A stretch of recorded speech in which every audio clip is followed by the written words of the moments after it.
بسم اللہ الرحمن الرحیم۔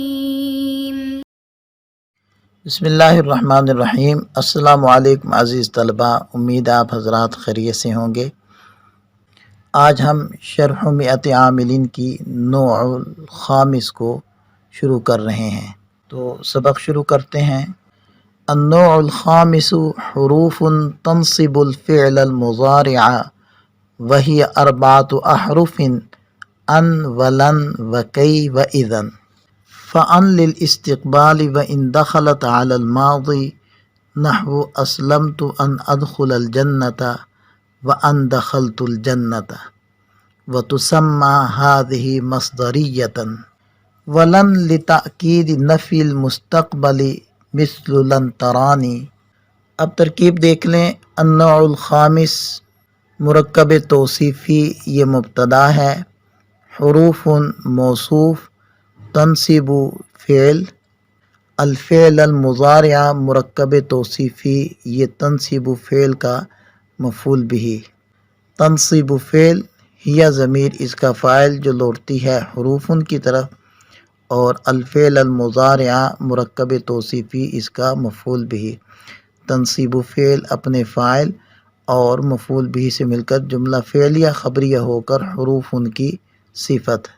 حروف موصوف اپنی صفت سے مل کر یہ بن جائے گا خبر النوع الخامس کی۔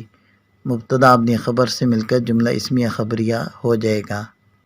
ان ولن وکی واذن، ان کی ترکیب ایسی ہوگی کہ ان سے پہلے آپ نکال لیں احدھا، تو یہ مرکب اضافی مبتدا ہے اور ان اس کی خبر، پھر یہ جملہ اسمیہ خبریہ ہو جائے گا۔ اسی طرح ثانیہا لن، ثالثہا کئی اور رابعہا اذن، یہ اس طریقے سے ان کی ترکیب میں آپ کر سکتے ہیں۔ اور دوسری ترکیب کا طریقہ یہ ہے کہ آپ ان سے پہلے ہیا مبتدا نکال لیں محذوف، اور ان ولن وکی واذن یہ بذریعہ معطوف یہ سارے مل کر بن جائیں گے خبر۔ یہ مبتدا اپنی خبر سے مل کر جملہ اسمیہ خبریہ ہو جائے گا۔ بس فرق یہ ہوگا کہ پہلی ترکیب میں 4 جملے بن جائیں گے اور دوسری ترکیب میں ایک ہی جملہ بنے گا۔ فا تفصیلیہ ان مبتدا للاستقبال اس کی خبر، مبتدا خبر جملہ اسمیہ خبریہ ہوا۔ آگے وہ علامت وصل ہے اور ان وصلیہ ہے۔ دخلت فعل ہے، ہی ضمیر اس کا فاعل جو لوٹتی ہے ان کی طرف، اور علی الماضی دخلت کے متعلق، تو دخلت فعل اپنے فاعل اور متعلق سے مل کر جملہ فعلیہ خبریہ ہو جائے گا۔ نحو مضاف ہے، اسلمت فعل بفاعل، ان مصدریہ، ادخل متکلم کا صیغہ ہے، انا اس کا فاعل ہے، اور الجنہ مفعول فی، فعل اپنے فاعل مفعول فی سے مل کے جملہ فعلیہ خبریہ ہو کر ان کے ذریعے سے بتاویل مصدر ہو کر یہ معطوف علیہ وہ حرف عطف، اور اس کے بعد ان دخلت الجنہ اس کی بھی سابقہ ترکیب کے مطابق ترکیب کر کے آپ اس کو بتاویل مصدر کر کے معطوف بنا لیں، تو دونوں یہ تو معطوف علیہ معطوف سے مل کر مفعول لہو بن جائے گا اسلمت فعل کا، فعل اپنے فاعل اور مفعول لہو سے مل کر جملہ فعلیہ خبریہ ہو کر نحو کا مضاف الیہ ہو کر مثال ہو کی خبر بن جائے گا۔ وہ عاطفہ لن مبتدا، لام حرف جر، تاکید مضاف، نفی مضاف الیہ مضاف، اور المستقبل مضاف الیہ، یہ مرکب اضافی مل کر مجرور ہو کر یہ ظرف مستقر ہو کر لن کی خبر، مبتدا اپنی خبر سے مل کر جملہ اسمیہ خبریہ ہو جائے گا۔ مثل مضاف، لن ترانے یہ فعل ہے، انتا اس کا فاعل، اور نون وقایہ یا متکلم کی ضمیر مفعول بھی، فعل اپنے فاعل اور مفعول بھی سے مل کے جملہ فعلیہ خبریہ ہو کر مثل کا مضاف الیہ ہو کر مثال ہو کی خبر بن جائے گا۔ اب ترجمہ دیکھ لیں۔ 5ویں قسم ایسے حروف ہیں جو فعل مضارع کو نصب دیتے ہیں، اور یہ حروف 4 ہیں: ان، لن، کئی اور اذن۔ ان مستقبل کے معنی کے ساتھ خاص ہے، اگرچہ ماضی پر بھی داخل ہو جائے، جیسے اسلمت ان ادخل الجنۃ و ان دخلت الجنہ۔ یعنی میں اسلام لایا تاکہ میں جنت میں داخل ہوں، اور اس ان کو مصدریہ کہتے ہیں۔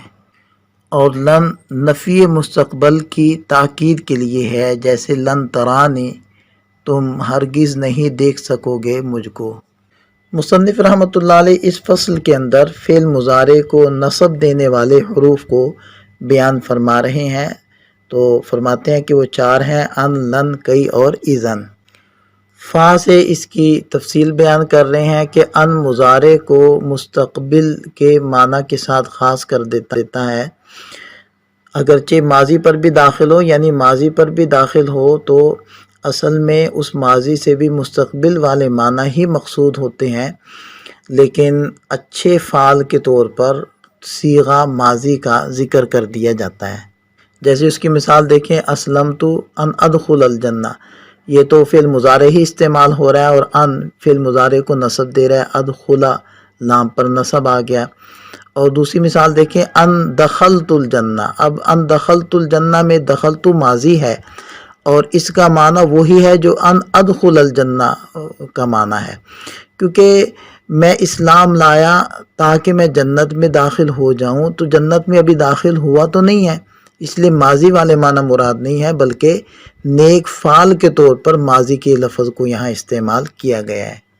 اور ان چونکہ انا جو حروف مشبہ بالفعل میں سے ایک حرف تھا اس کے مشابہ ہے، اور انا مفتوحہ جملے کو مفرد کی تعویل میں کر دیتا ہے، تو ان اس کے مشابہ ہونے کی وجہ سے یہ بھی جملے کو بتاویل مفرد یعنی بتاویل مصدر بنا دے گا، اور بقیہ جو 3 حروف ہیں وہ ان کی مشابہت کی وجہ سے ہی عمل کرتے ہیں۔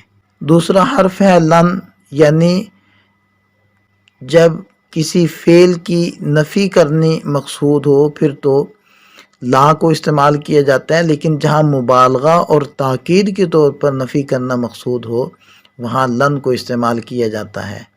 یہ آج کا سبق ہوا، انشاءاللہ نئے سبق کے ساتھ ملتے ہیں، دعا میں یاد رکھیے گا۔ السلام علیکم۔